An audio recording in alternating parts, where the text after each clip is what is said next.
One Piece chapter 1004. Bring back the cover stories. I mean, I apologize for how much I talked down on Pound and Capone's story. I mean, I miss Pez.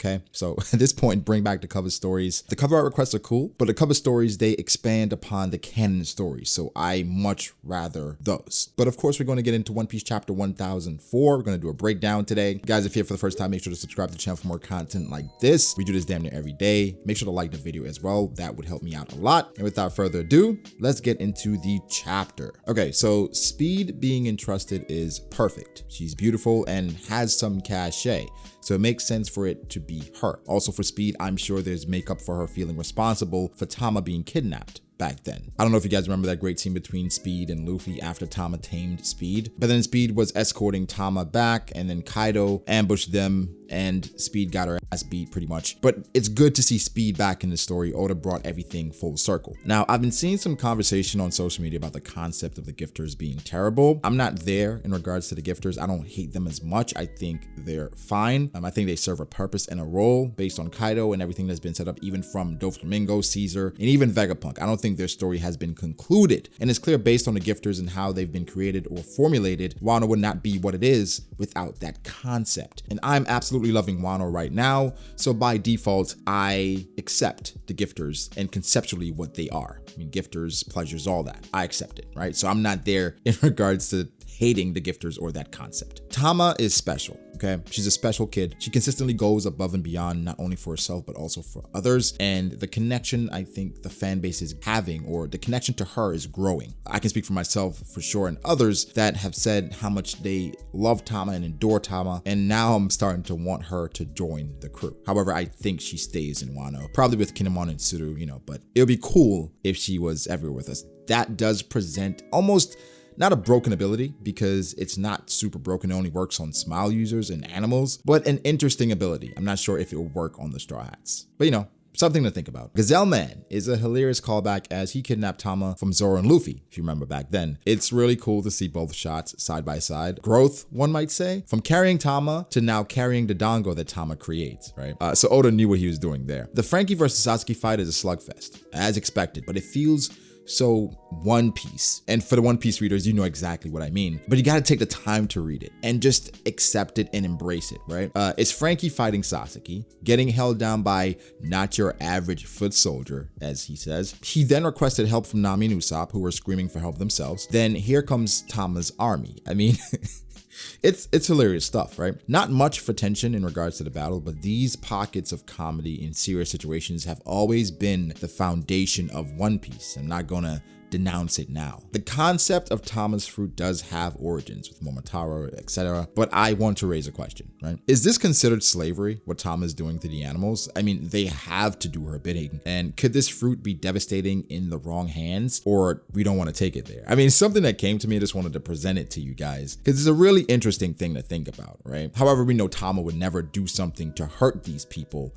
but when you look at what the fruit does, it is scary and dangerous. Page 1 and Ulti will fall to Usopp and Nami. It's something I've been saying due to the nature of this confrontation. Initially, Page 1 and Ulti, they were set up as overwhelming enemies for Usopp and Nami specifically, something or a duo they could not overcome. And I like that Usopp is working with Nami, because Usopp and Nami, I would say, the more clever individuals in the Straw Hats in regards to combat ability. And of course, Usopp aids Nami from time to time with her gadgets. So this works, right? I like this duo a lot. But for the Straw Hats, an insurmountable enemy is normally an indication that they will bounce back. And back did they bounce. Now, Nami using this Thunderbolt and hitting Ulti, very satisfying, but it led to much speculation at the end. But we'll cross that bridge really soon. This brings us to Sanji, a character riddled in controversy due to the nature of his always muddled actions. It's cool seeing Sanji believe in Robin, especially after the events of Enies Lobby and all that, and Nico is there waiting for an opportunity to strike. But this is not about Nico Robin. This is about the predicament Sanji is in currently, and always seems to be in. Sanji went here because he heard a woman calling for help, fell into a trap,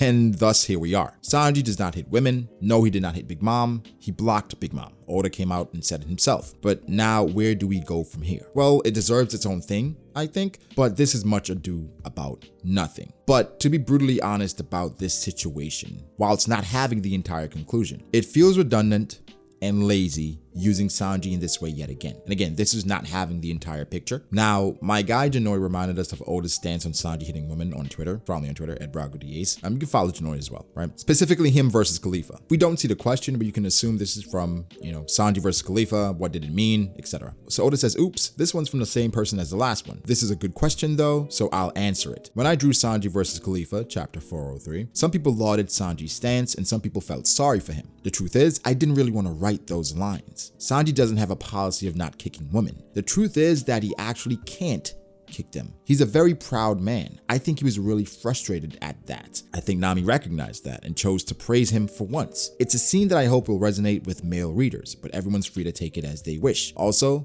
Zeph is just a man amongst men. I'll leave it there for now. There's so much we can pull from this entire excerpt, right? This entire statement from Oda. But again, we'll talk about this for sure because it's been a heavily debated topic in the community and you guys have been talking about it in the comment section. And I think mostly what I care about or what I want to talk about is obviously what I want to talk about. Also, what you guys want to hear. So we'll get into it. Moving on though, Bao Hwang's ability. It seems to be insane because she can pinpoint the location of different things and people, so I want to see more of her. But now seeing Bao Hwang, this should absolutely tell us, for the people that were, doubting it, that she's not the individual that was with CP0. This does not in any way clear who's who because the eye thing, there's something afoot. There's also somebody there with King. And it seems like all of these individuals are connected by this eye. Some people are mentioning the three-eyed tribe, but, we'll wait and see. With King, there's nothing much to go off of here. Says he's tied up. We're assuming it's Marco. That's it. Hopefully we get some more later. This entire thing of Bao Hwang and Black Maria leaving has to do with the treasure room because the scabbards are there and they want to eliminate the scabbards. Now, in the midst of that room, there are 10 people because there were 9 scabbards, including Izo. So the 10th person should not be there. And Oda gave us a silhouette. Now, remember I mentioned the Thunderbolt. People use this statement by Nami to say that, well, this is foreshadowing that that's probably Enel. Well, all right, let me say this. To be clear, just based off of size and the individuals, Kinemon is 9'8", Enel is 8'9". Does that disparity in this image make sense for somebody 9'8" and 8'9"? I mean, guys, stop it. It's not Enel. And people got upset because I said in my initial discussion of the chapter that it wasn't Enel. I even had Enel in the thumbnail where people were upset because they felt like I spoiled them because it could possibly be Enel. But personally, it was just a troll because I knew there's no way in hell that it would be Enel. It doesn't make sense in any capacity. People are saying, well, the Minx used the moon. Enel is on the moon. What if he found... That is just past Luffy Gear 4th levels of stretch. Okay, stop it.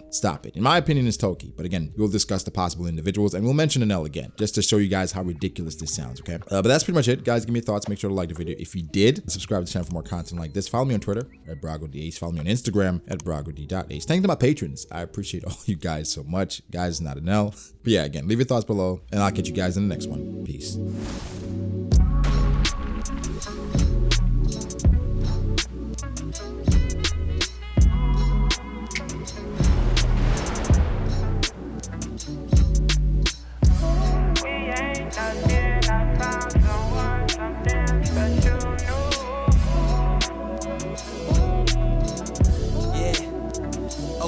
I start doubting me, I felt lost.